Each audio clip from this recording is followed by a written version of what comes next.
gracias por la presencia de todos ustedes. En este curso de nuestra Universidad Católica de Valencia, y en este curso en concreto de Pensamiento Cristiano, voy a dictar esta reflexión o esta conferencia que lleva por título Universidad e Iglesia Católica. Voy a intentar, en la medida en que me dé tiempo, el exponer este tema en 5 partes. Una va a ser una especie de introducción, Iglesia y Universidad. Una segunda parte será la Universidad y la Iglesia en tiempos de emergencia. El Papa habla de emergencia educativa. Estamos también en una emergencia económica. Y la pasión que tiene la Iglesia de hacerse presente precisamente en estas emergencias. En tercer lugar, la Iglesia buscando y preguntándose dónde están las raíces de estas emergencias. En quinto lugar, hablaré sobre la universidad y la educación como parte integrante de la misión de la Iglesia. No es un adyacente de la Iglesia, sino es sustantivo a la Iglesia la búsqueda de la verdad y el presentar la verdad.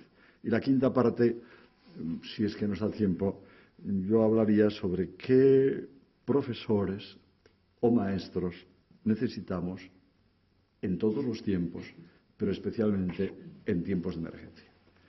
Pues comienzo la primera parte, que es introductoria, la Iglesia y Universidad. Recuerdo unas palabras del cardenal Cañizares que han sido publicadas en los periódicos sobre la universidad. Decía así: la Iglesia, de cuyo corazón ha nacido la universidad, ofrece a la familia universitaria la persona de Jesucristo, que es camino, vida y verdad.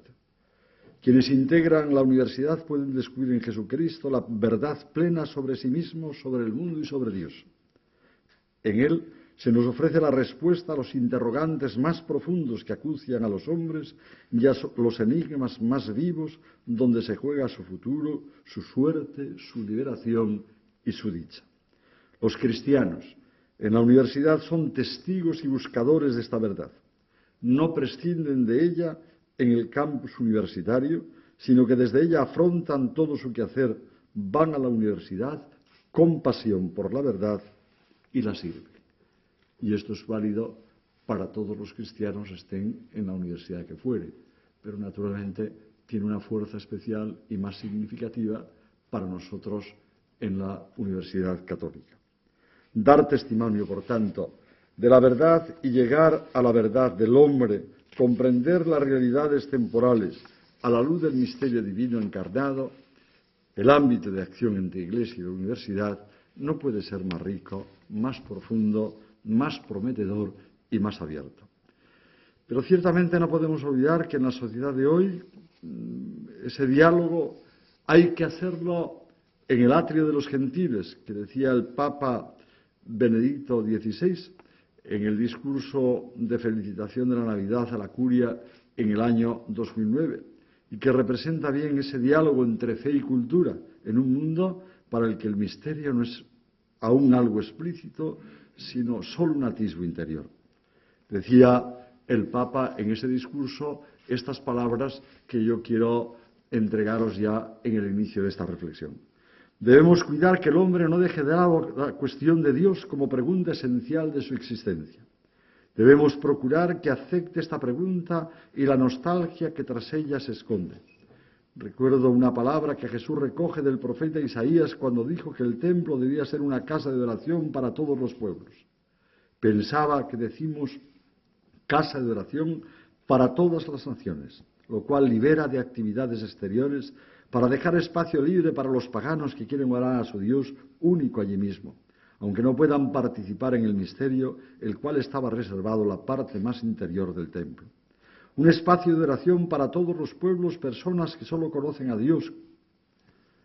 Pienso que también la Iglesia debería abrir una especie de atrio de los gentiles, donde los hombres pudiesen, en cierta manera, acercarse a Dios sin conocerlo y antes de haber encontrado el acceso a su misterio, a cuyo servicio está la vida interna de la Iglesia. Ese atrio, precisamente, tiene que ser nuestra Universidad Católica de Valencia. ¿Por qué?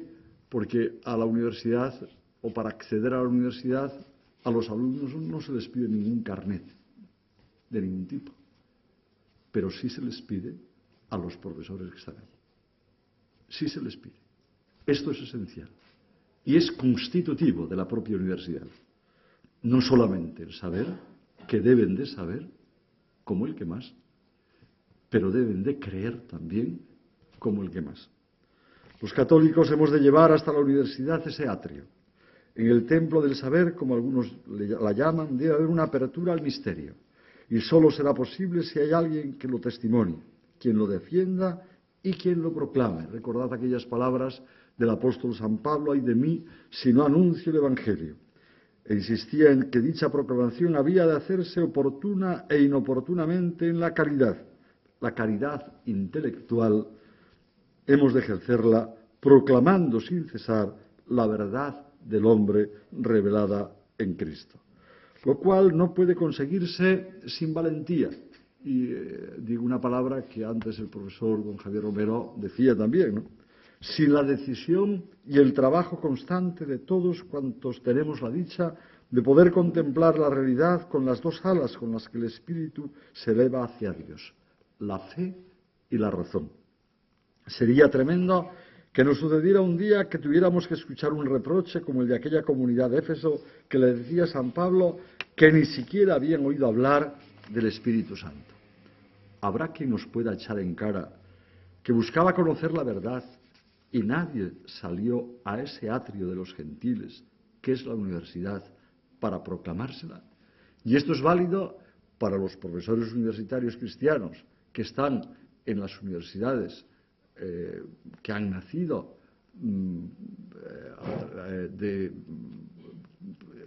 por parte del Estado, pero, por supuesto, a una universidad que ha nacido, como esta en la que estamos, en el seno mismo de la Iglesia, como nació la universidad en su origen mismo.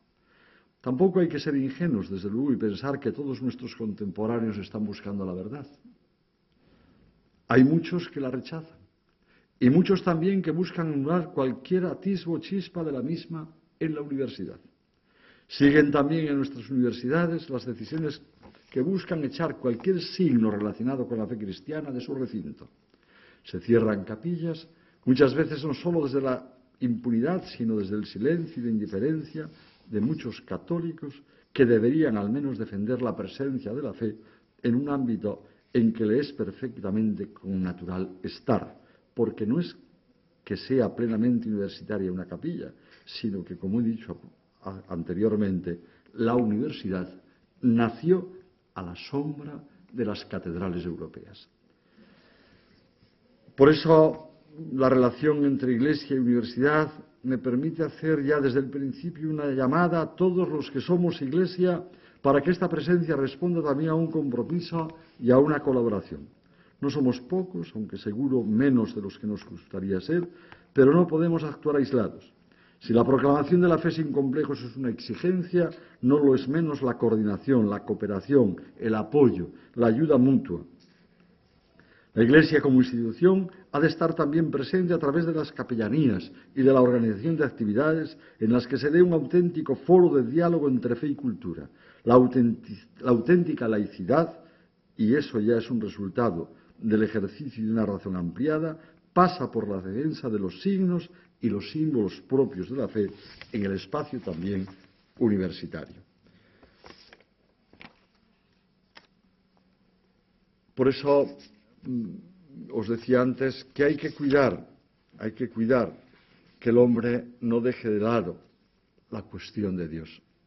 Por eso paso a esta segunda parte, en que voy a hablar de la universidad y la Iglesia en tiempos de emergencia, en concreto de emergencia educativa, emergencia económica, y de la pasión por la Iglesia de hacerse presente en esos ámbitos. Se ha hablado muchas veces de problemas educativos, de la crisis educativa, de la crisis de la universidad. pero pocas veces se ha hablado de emergencia. Hablar de emergencia supone ya, en la utilización misma del lenguaje, enfatizar un problema actual que existe, un problema de educación. Se quiere indicar que la situación educativa actual es grave, que la educación se tambalea peligrosamente y está tan profundamente amenazada que lanza un angustioso sos de auxilio y de remedio. Porque, como después voy a decir, hoy un problema importante, o el gran problema de fondo que existe, es un problema antropológico, una manera de entender al hombre. Está en cuestión. Y esto es lo verdaderamente grave en este momento. Desde el año 2005, en que tuvo lugar la elección del Papa Benedicto XVI, son más de 100 intervenciones que él ha tenido en torno a este argumento de emergencia educativa y también en estos momentos de emergencia económica. Personalmente, y también en un contexto de comunión, veo yo que, o por lo menos he intentado presentar en nuestra archidiócesis de Valencia y presentar esta emergencia y una dedicación particular, a mí me parece, atisbada ya mucho antes de llegar yo, del problema de fondo que existe en nuestra sociedad. Es ahí donde nace también la Universidad Católica y es donde nacen ahí, ya hace muchísimos años, casi 80 colegios que tenemos diocesanos en la Archidiócesis de Valencia, junto con todos los colegios religiosos que existen. Benedicto XVI habla por vez primera de emergencia educativa en un discurso pronunciado en la inauguración de los trabajos de la Asamblea Diocesana de Roma en el año 2007. Dice el Papa: en realidad hoy cualquier labor de educación parece cada vez más ardua y precaria. Por eso se habla de una gran emergencia educativa, de la creciente dificultad que se encuentra para transmitir a las nuevas generaciones los valores fundamentales de la existencia y de un correcto comportamiento, dificultad que existe tanto en la escuela como en la familia y se puede decir que en todos los demás organismos que tienen finalidades educativas. También, dice él, en la universidad. El Papa define y califica la situación actual como de gran emergencia. Esta es la palabra, gran emergencia. Entre todas las emergencias de las que se ha hablado en los últimos años, seguramente la emergencia más importante y la más preocupante es esta, porque indica el clima de abandono ético de las nuevas generaciones. Es, por tanto, importante que se escuche la voz de Benedicto XVI denunciando esta situación, pero no es ciertamente la única vez que clama en estos momentos mostrando la hondura y densidad y gravedad de los problemas en los que se encuentra la educación. Se trata de un coro muy numeroso de voces diferentes, procedentes de muy distintos campos culturales, políticos e ideológicos, que hablan precisamente de esta gran emergencia. Es cierto que la educación parece haber estado permanentemente en crisis, quizá porque, como afirma Kant, la educación es el problema mayor y más difícil que se puede plantear al hombre.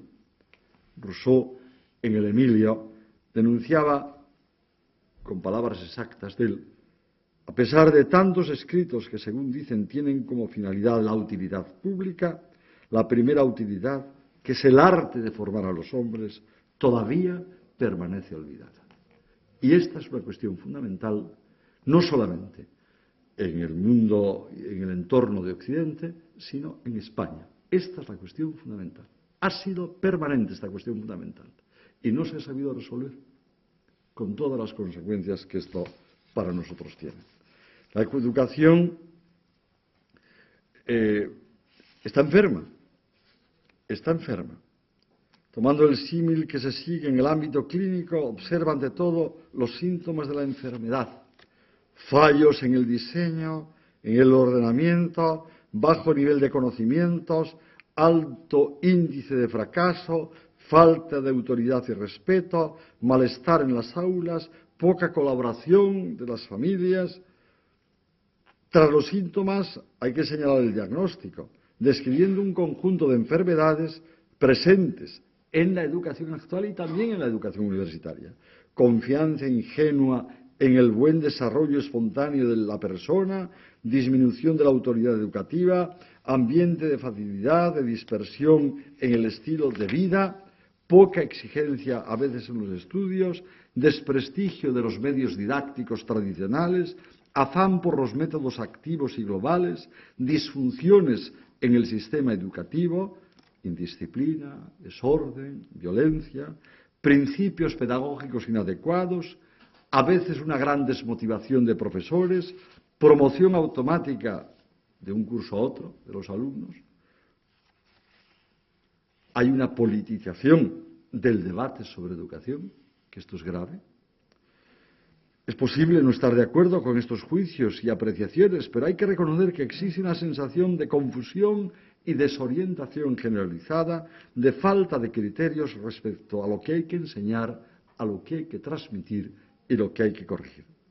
Palabras como esfuerzo, constancia, obediencia, sacrificio, responsabilidad, autoridad, que vertebraron durante mucho tiempo el edificio de la educación, parecen haber desaparecido del vocabulario educativo. Realmente, la educación sufre un desconcierto grave, tanto a nivel teórico como ideológico, como técnico, científico y práctico.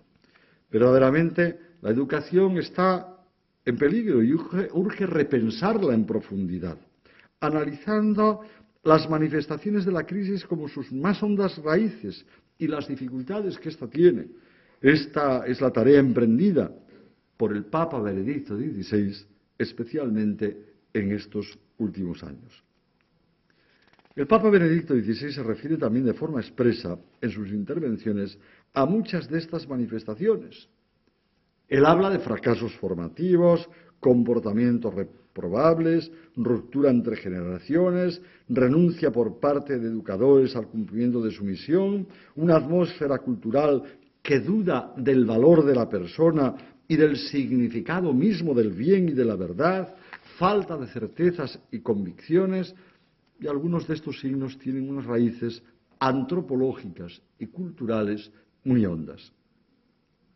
Yo a ellas me voy a referir especialmente a algunas de estas manifestaciones. Por ejemplo, en el año 2007, el Papa aludía a cierta tendencia a reducir la educación a la transmisión de determinadas habilidades. Es decir, a reducir la educación a la transmisión de determinadas capacidades de hacer. Señala así, ante todo, el peligro de un modelo educativo que tiende a la separación entre instrucción y formación y que en realidad llega a concebir la educación simplemente como una adquisición de conocimientos, habilidades y competencias de acuerdo con una mentalidad tecnicista del mundo contemporáneo. En su última encíclica social, el Papa Benedicto XVI nos da y nos dice que la clave no está en la técnica, sino en una inteligencia capaz de entender la técnica y de captar el significado plenamente humano del quehacer del hombre según el horizonte de sentido de la persona considerada en la globalidad de su ser. En Caritas in Veritate, en el número 70, nos afirma el Papa esto. En esta perspectiva señala el Papa que la emergencia educativa asume un aspecto muy preciso en la transmisión de la fe a las nuevas generaciones. Se refiere expresamente Benedicto XVI a la dificultad que plantea la cultura actual, que pretende poner a Dios entre paréntesis y desalienta cualquier opción comprometedora, en particular las opciones definitivas, privilegiando en cambio en los diversos ámbitos de la vida las satisfacciones inmediatas. Por ello, pide con insistencia dar un perfil más marcado de evangelización a las numerosas formas y ocasiones de encuentro y de presencia que se mantienen con el mundo juvenil. Pero sobre todo el Papa pide valorar expresamente la aportación de la educación en el campo de la evangelización de los jóvenes, porque él dice, sin educación no hay evangelización duradera y profunda, no hay crecimiento y maduración, no se da cambio de mentalidad ni cambio de cultura. Tanto en relación a la necesidad de formación como de la transmisión de la fe, Benedicto XVI ve la emergencia educativa confirmada por los fracasos en los que muy a menudo terminan nuestros esfuerzos por formar personas sólidas, capaces de colaborar con los demás, de dar un sentido a su vida. Con frecuencia a veces se culpa de estos fracasos a los jóvenes como si fueran distintos de los siglos pasados. Se habla incluso de ruptura entre generaciones, que ciertamente constata el mismo Benedicto XVI que existe y pesa esta ruptura, pero no es la causa, sino el efecto de falta, dice el Papa, de transmisión, de certezas y de saberes. Cuando el Papa alude a los fracasos educativos, mira más bien el mundo de los adultos, de los profesores, de los maestros, de los padres. La emergencia manifiesta realmente el problema tremendo de la abdicación y renuncia por parte de los educadores, acechados por esta tentación, con el riesgo incluso de no comprender cuál es su papel y cuál es la misión que se les ha confiado. Pero en todo ello está en juego no solo la responsabilidad de los jóvenes y adultos, que existe y no debe ocultarse, sino un clima generalizado, una mentalidad y una forma de cultura que llevan a dudar del valor de la persona humana, del significado mismo de la verdad y del bien, en definitiva, de la bondad que tiene la vida. En estas circunstancias resulta sumamente difícil transmitir de una generación a otra algo válido y cierto, normas de comportamiento, convicciones, valores que puedan construir ciertamente la vida de la persona. Por eso el Papa advierte también que nosotros los cristianos, como los antiguos paganos, corremos el riesgo de convertirnos en hombres sin esperanza y sin Dios en este mundo. De aquí nace precisamente la dificultad más profunda para una verdadera obra educativa. En la raíz de la crisis de la educación hay una crisis de confianza en la vida. Y en la medida en que se retira a Dios de la vida, existe mucha más desconfianza. Resulta difícil educar cuando no se tiene claro el modelo de hombre, de experiencia humana, de calidad de vida, por las que vale la pena comprometerse. En el mundo moderno, el problema de la educación consiste en el hecho de que por su propia naturaleza la educación no puede dar de lado a la autoridad, ni a la tradición. Debe ejercerse en un mundo que no está estructurado por la autoridad, ni retenido por la tradición. Para educar es necesario proponer adecuadamente el pasado. Si no se propone el pasado, no se educa adecuadamente. Sin esta propuesta del pasado, el joven crece inconstante y escéptico. En la tradición conscientemente abrazada, es lo que permite una mirada totalizante sobre la realidad, lo que ofrece una hipótesis de significado, una imagen del destino. Tengan en cuenta, por ejemplo, en España, en algunos sitios, no digo dónde, pero está prohibido, por ejemplo, hablar de reconquista en historia.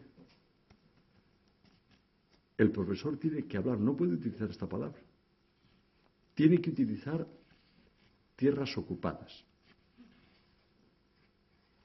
No puede utilizar. Y esto en ámbitos importantes. Hay libros así publicados, textos. Memoria, patrimonio compartido, tradición, valores, representan suelo nutricio para educar. La ruptura o el abandono de todo ello no puede por menos de generar la crisis de una acción educativa. Por eso la auténtica educación está siempre en competición y competencia con instituciones y estructuras sociales que ofrecen también valores y cultura, estilos, juicios, formas de vida con consecuencias determinadas, ¿no? Esto es especialmente importante en nuestra vida. Querría decirles cómo hay en el diseño y desarrollo de numerosas universidades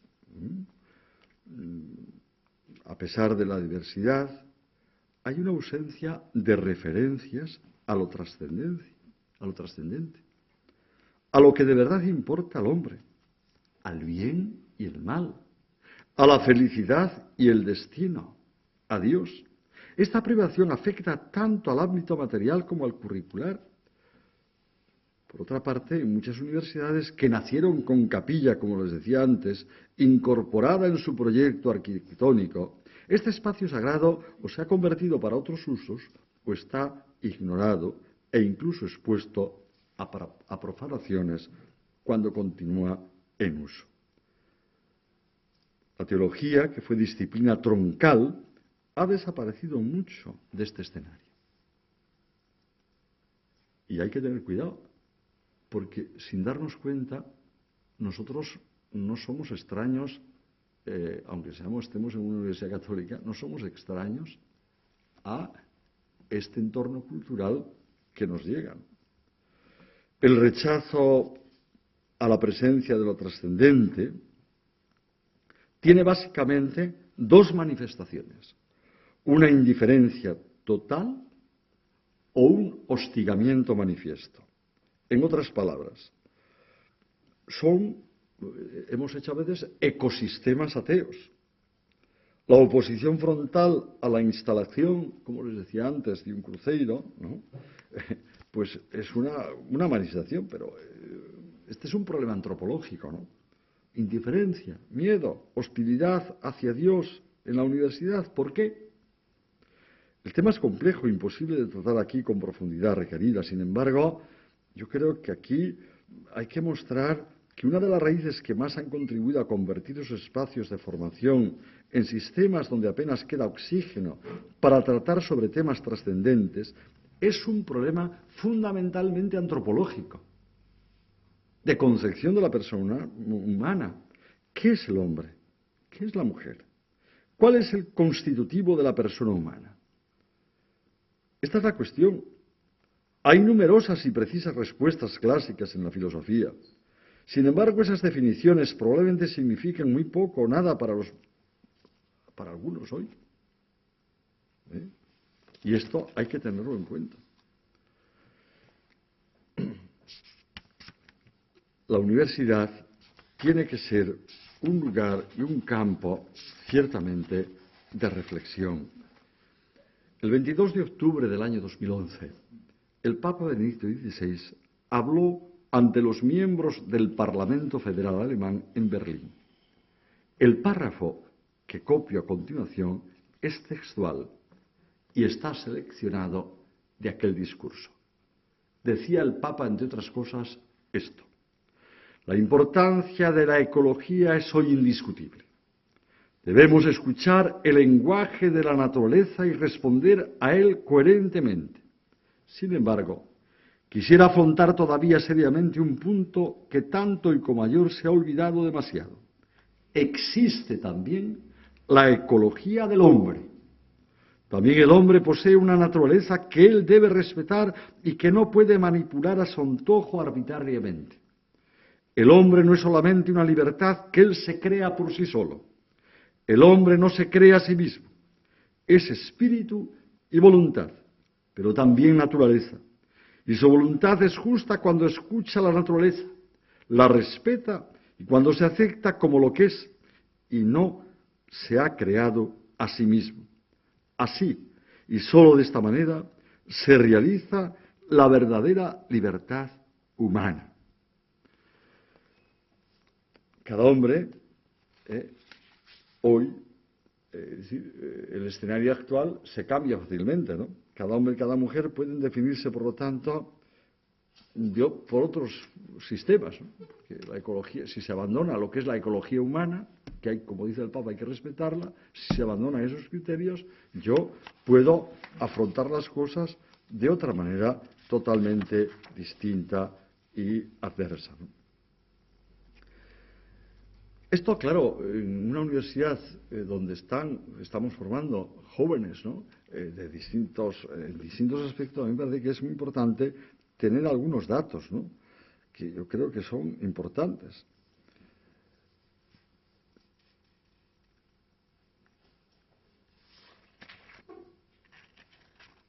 Casi todos los sociólogos coinciden en algo que a mí me parece que es importante. Hablo de los sociólogos que han estudiado la situación de España, ¿no? En principio, la religión institucionalizada en general y las iglesias en concreto, entre los jóvenes, parece que no ocupan un puesto relevante entre las preocupaciones que tienen. Pareciera que han dado la espalda a lo religioso, pero no es así, no es así. Los informes periódicos de la Fundación Santa María sobre este extremo son muy bien contundentes, o son contundentes. Porque, bueno, hay algo que me parece que es importante, muy importante. El 73% de los jóvenes españoles, así como confiesan no sentir interés alguno por la política, confiesan el sentir un interés grande por lo religioso. Otra cosa es las instituciones de lo religioso, que es distinta, ¿no? Pero confiesan esto. Por eso yo creo que esto es importante, ¿no? El 60% de los jóvenes se declara católico. En la encuesta del año 2012, los estudios, el 60%. Y un 28%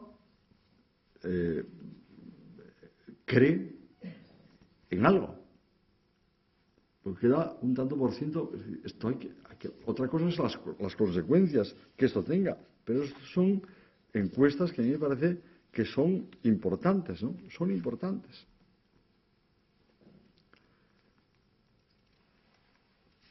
Fijaos que también es verdad que a veces el alejamiento de la Iglesia no debemos ocultar que tiene otras causas, ¿no? La hostilidad que a veces se manifiesta a través de muchos medios, que yo creo que es una hostilidad, sinceramente, aunque sea arzobispo, y pueda parecer que defiendo algo, es una hostilidad inmerecida,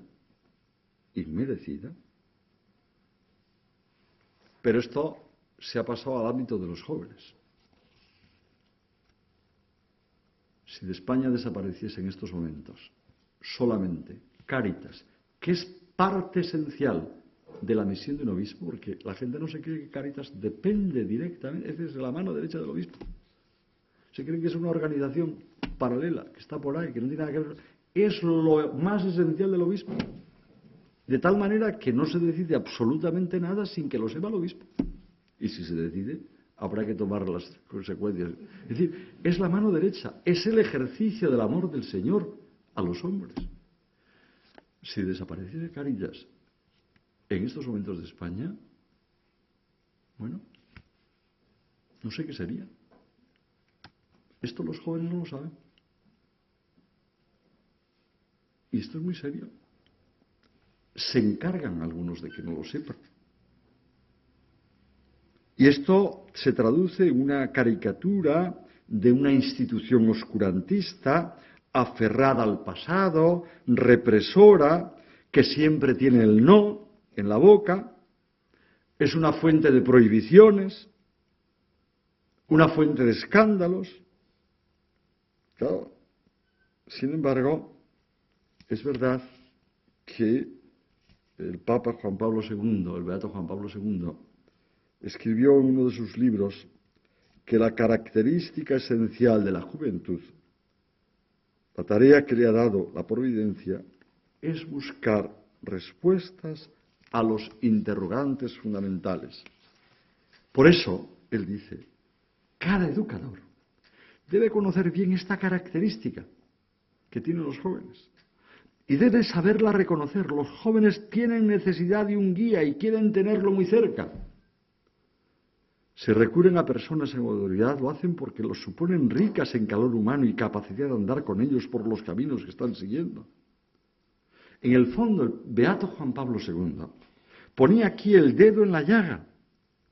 La clave está en que ese guía esté cerca y que sea capaz de andar con el joven por los caminos que éste recorre. que sea capaz de buscar la verdad con ellos. El maestro tiene que saber ser un acompañante. Y esto implica pasar mucho tiempo con ellos. Por eso, la universidad y la educación en tiempos de emergencia, yo creo que una pasión importante es que la universidad sea un lugar de encuentro. Y en segundo lugar, la universidad sea un ámbito de evangelización, pero de evangelización con el testimonio de personas que se entregan a dar la mano y hacer ver lo que ellos ven y hacerles ver más allá, si ellos quieren, otras cosas distintas. En la Constitución Scor de Ecclesiae sobre las universidades católicas, el Papa Juan Pablo II afirmaba que por su vocación la universidad se consagra a la investigación, a la enseñanza y a la formación de los estudiantes libremente reunidos con sus maestros, animados todos por el mismo amor del saber. Ella comparte con todas las demás universidades aquella gaudium de veritate, tan caro a San Agustín, esto es, la alegría y el gozo de buscar la verdad, de descubrirla, de comunicarla en todos los campos del conocimiento. Fijaos en qué tres requisitos se forja una comunidad universitaria. Libertad, amor a la verdad, con mayúscula, y alegría para buscarla y comunicarla. Por eso, en ámbitos de emergencia educativa y de crisis y de emergencia económica, en todas las emergencias que podemos tener, pero yo señalo que esta es importante.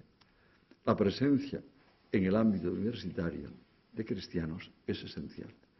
Y el que la Iglesia tenga instituciones propias que busquen la verdad y tenga hombres y mujeres que pertenezcan y vivan en la universidad y vivan estos tres ámbitos son esencialmente importantes en estos momentos. Esto ciertamente tiene que ver con el anuncio directo del Evangelio y tiene que ver, por tanto, que de ella no pueden estar ausentes los verdaderos maestros. Bien. ¿Cuáles son las raíces de esta emergencia? Voy a señalar algunas, perdonad que vaya muy rápido, pero me parece que la Iglesia busca y pregunta dónde están las raíces de esta emergencia. En una sociedad y en una cultura que con demasiada frecuencia tienen el relativismo como su propio credo, y en las que el relativismo se ha convertido en una especie de dogma, de falta de luz de la verdad, más aún, se considera peligroso hablar de verdad, se considera autoritario hablar de verdad, y se acaba por dudar de la bondad de la misma vida, en el fondo, se acaba uno por preguntarse, ¿es un bien ser hombre? ¿Es un bien vivir?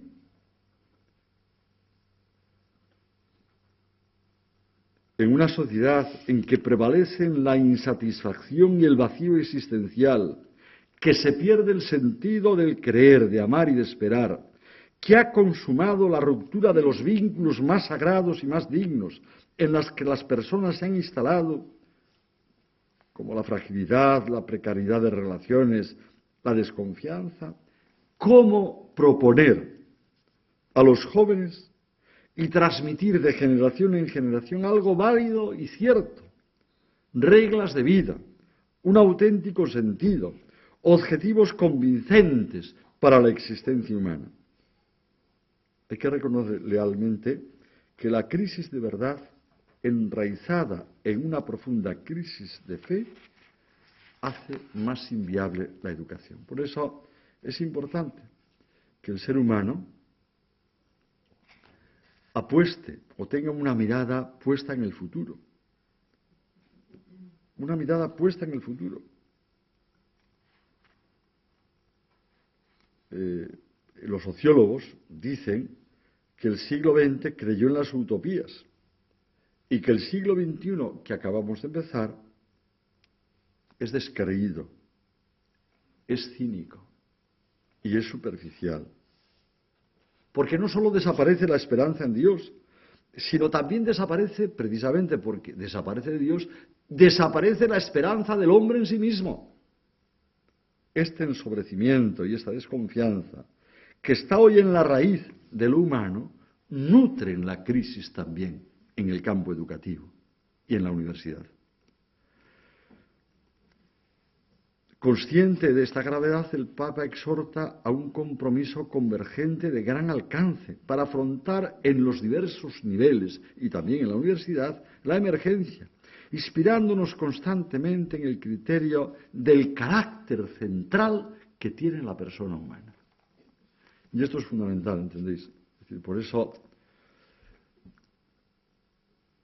lo que hagamos por la persona, y este es un interrogante incluso para nosotros, para la propia Universidad Católica, si descentramos lo que es la persona humana en todos los ámbitos, profesores, alumnos, todos, si cambiamos ese centro,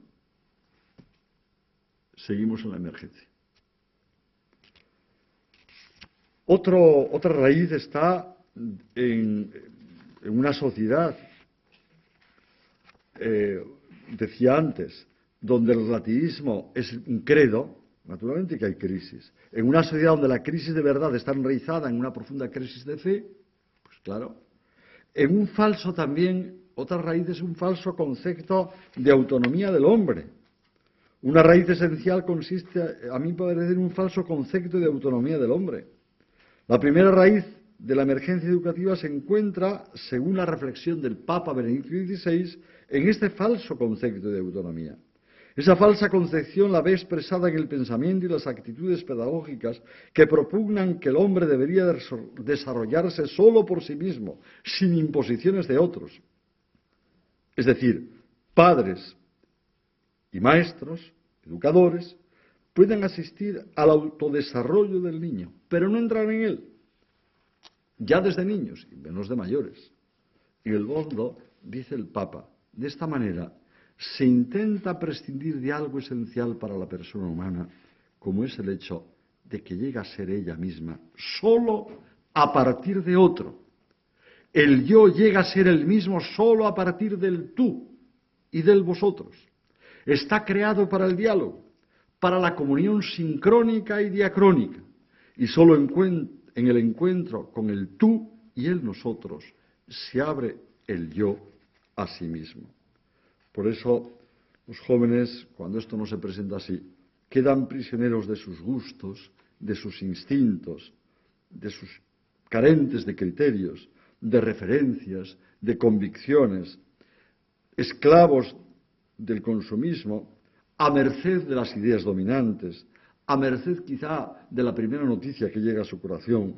Y por eso conviene o es importante que el ser humano se descubra que él se define a sí mismo en relación con el tú y con el vosotros. Otra manifestación también de estas raíces es la dictadura, la ausencia de las dos fuentes que orientan el camino humano, la naturaleza y la revelación. ¿Sí? Son dos fuentes, la naturaleza y la revelación. A menudo consideramos la naturaleza como una realidad puramente mecánica y que por tanto no contiene en sí misma ningún imperativo moral y ninguna orientación de valores. Por ser algo puramente mecánico, no presta al ser en sí mismo ninguna orientación.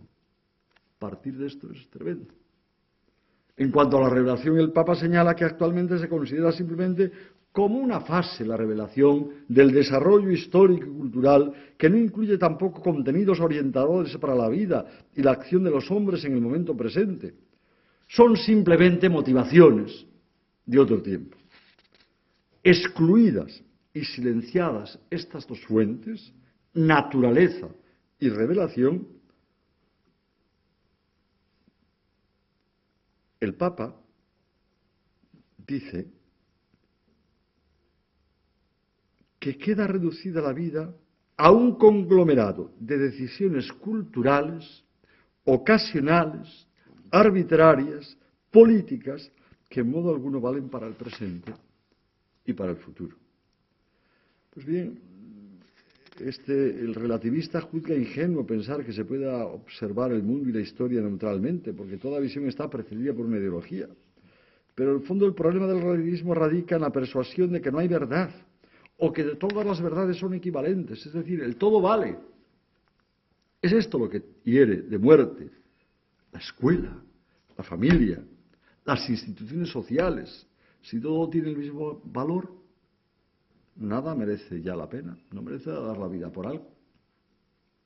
Fácilmente desde el relativismo se tiende a considerar todo como objetivamente indiferente, lo cual propicia un clima anónimo y permisivista.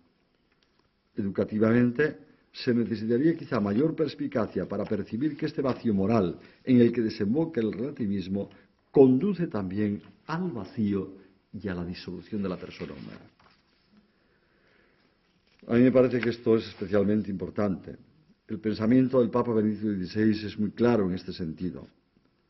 Él afirma firmemente que un obstáculo particularmente insidioso para la acción educativa y universitaria es la presencia masiva en nuestra sociedad y cultura del relativismo, que al no reconocer nada como definitivo, deja como última medida solo el propio yo con sus caprichos, y bajo la apariencia de libertad se transforma para cada uno en una prisión, porque separa al uno del otro, dejando a cada uno encerrado dentro de su propio yo y diciendo cada uno lo que a él le parece, ¿no? Precisamente por eso, dentro de este horizonte relativista, no es posible una auténtica educación, pues sin la luz de la verdad, antes o después toda persona queda condenada a dudar de la bondad de su misma vida y de las relaciones que la constituyen, de la validad de su esfuerzo para construir con los demás algo en común. Hay un huésped inquietante, creo que es importante, en el desconocimiento de quién es la persona humana y su naturaleza está precisamente, fundamentalmente, descubierta que la educación es una cuestión fundamentalmente antropológica. Benedicto XVI hace ver que la visión relativista y nihilista, así como la falsa concepción de la autonomía, plantea serios problemas a la educación y sostiene además que constituyen las raíces de la emergencia educativa. Porque para educar es preciso saber quién es la persona humana y es preciso saber y conocer la naturaleza. Una de las aportaciones de la encíclica social Caritas in Veritate sobre las cuestiones del desarrollo es precisamente la afirmación de la centralidad de la persona, que es quien debe asumir en primer lugar el deber del desarrollo. Y por eso el Papa afirma en esta encíclica: la cuestión social se ha convertido hoy radicalmente en una cuestión antropológica, de concepción de la persona humana. Por eso la educación constituye una cuestión antropológica. Y en la raíz de la crisis hay una crisis de confianza en la vida. Una crisis de confianza en la vida. El centro del problema educativo está en la centralidad de la persona y en la raíz de la emergencia educativa se encuentra la cuestión antropológica. Y esto para nosotros es especialmente importante. La apertura al tú, al nosotros y al tú de Dios es esencial. Y termino porque no da tiempo. La universidad y la educación es parte integrante de la misión de la Iglesia, ¿no? Es parte integrante. Es esencial. Voy a decir dos cositas sobre ello, ¿no? Pero la educación nació en el mismo inicio de la Iglesia. La Iglesia lo que ayudó a ver otra cosa distinta. Recordad aquel texto del Evangelio de San Juan, el texto de Nicodemo, aquel hombre sabio y sabía de todo, ¿no? Cuando el Señor se encuentra con él le dice: si no naces de nuevo, es decir, si no te entiendes a ti mismo de otra forma distinta, que es la que yo te puedo entregar. Por eso es importante. La universidad es parte integrante de la misión de la Iglesia. Porque la misión de la Iglesia es entregar la verdad. Y por eso la misión de la universidad es esencial. Es esencial. ¿Qué debe hacer una universidad católica, portadora de la verdad de Cristo, para hacer presente la misión evangelizadora? Es importante que una universidad católica no se limite a preparar para el futuro desempeño de una profesión. Una universidad es algo más que un centro de enseñanza en el que aprendo física, química, sociología, historia, medicina o no sé cuántas cosas más. O me enseñan a ser maestro. Es muy importante una buena formación profesional, ciertamente. Pero si fuera solo esto, no sería más que un refugio de saberes. Y para ser refugio de saberes, no perdamos el tiempo. Una universidad tiene que tener como fundamento la construcción de una interpretación válida de la existencia humana. Como fundamento. A la luz de este fundamento, podemos ver el lugar que ocupa cada una de las ciencias, así como nuestra fe cristiana, que debe estar presente en un alto nivel intelectual. Por este motivo, en la universidad tiene que darse una formación fundamental también en las cuestiones de fe y sobre todo un diálogo interdisciplinar entre profesores y estudiantes, de modo que juntos puedan comprender la misión de un intelectual que es católico y es creyente, por tanto, en nuestro mundo. La esencia de la universidad es buscar la verdad. La verdad.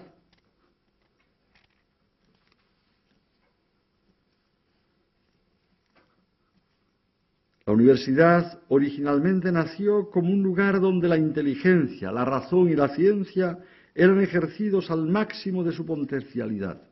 Se buscaba y se discutía sobre la verdad suprema de las cosas, sobre las causas últimas de todo, del hombre, de la sociedad, de la historia, de Dios, sobre el sentido de los acontecimientos históricos relevantes, sobre la legitimidad de posturas concretas de reyes, nobles, emperadores, obispos. La universidad orientaba a la sociedad y formaba líderes. Los gremios, las escuelas de oficios, preparaban a los profesionales. La concepción utilitarista de una universidad orientada a preparar a los profesionales que necesita la sociedad, y a menudo más los que necesita quizá el Estado, es de épocas recientes, de la visión y reforma de la universidad que se han hecho en los últimos años. Desde sus orígenes en la universidad, el hombre se emplea al máximo en su inteligencia y ciencia buscando resolver sus problemas. Hay que hacer un triple esfuerzo: búsqueda de la verdad, síntesis de saberes y servicio al hombre. Sí, la búsqueda de la verdad. La universidad surge como una comunidad académica que de modo riguroso y crítico contribuye al desarrollo de la dignidad humana y la herencia cultural mediante la investigación, la docencia, sobre las grandes cuestiones del hombre y sobre las consecuencias prácticas que esto tiene. Por eso, el hombre, a través de su búsqueda, va encontrando verdades. Va encontrando verdades. La universidad tiene que hacer síntesis de saberes. ¿Sí? Encontramos profesores a veces ensimismados en su saber particular que carecen de tiempo e interés para atender debidamente a sus alumnos o para dialogar con sus colegas de otros temas que no sean de su especialidad. Esa falta de sentido de la totalidad del saber está en contra del espíritu universitario. Es en la universidad donde adquiere pleno significado la famosa sentencia de Terencio. ¿Sí? La universidad desde su primera hora se ha esforzado en enseñar el conocimiento universal, en reconciliar los saberes que obtenían de las ciencias naturales y sagradas, en una síntesis general que pudieran comprenderlas y explicarlas, y la formación integral para la libertad. La universidad no debe tener como finalidad solo la búsqueda de la verdad, sino la auténtica formación de jóvenes generaciones para la auténtica libertad. Desde una razón ideologizada, pragmatista o relativista, es imposible llegar a la verdad que nos hace libres. Y de lo que se trata en la universidad es hacer hombres y mujeres libres. Formar es suscitar la persona de cada uno. Es suscitarla, a crecer, a llegar a ser lo que de verdad tiene que llegar a ser. Por eso Juan Pablo II decía esta expresión: no bastan que los estudiantes salgan de la universidad con la mente llena de nociones. Deben salir como hombres con la voluntad inspirada por sólidas convicciones morales y por firmes y operantes buenas intenciones. De aquí el imprescindible quehacer pedagógico constructivo de la universidad en la edificación del hombre integral, no solo intelectualmente experto, sino sobre todo sabio y preparado para el recto uso de la voluntad. Y por tanto, también la universidad es para hombres, para el servicio al hombre, al hombre. La universidad es para el hombre. Y el no conseguir esto es reducir o manipular a profesores y alumnos que integran la comunidad universitaria. Usarlos como medios para una universidad que no busca la verdad, sino que se busca a sí misma o que sirve a algún interés o algún poder. Es necesario hacer hombres que sirvan al hombre en todo lo que es el hombre. La universidad, por eso, debe dar respuesta a los interrogantes más íntimos del ser humano y poner al hombre como centro y eje de todo su actuar. Naturalmente, esto lo pone al servicio de la sociedad. Los educadores que necesita esta universidad, yo creo que no lo voy a hacer yo aquí, pero se soslaya o se tienen como consecuencias de lo que he dicho, ¿no? ¿Qué te queremos? ¿Profesores o maestros? ¿Qué es lo que necesitamos en una universidad? ¿Qué necesitamos?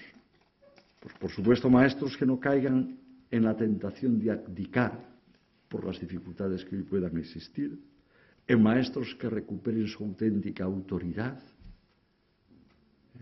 que no es una autoridad del miedo, sino les viene por el saber que tienen, en maestros que estén dispuestos y comprometidos en el desarrollo de la persona integral, en la cual entra también la dimensión trascendente, en maestros que asuman la tarea educativa como lo que es una vocación, es una vocación, es un sacerdocio en la universidad, y en maestros que ciertamente sean pues testigos creíbles, ¿no?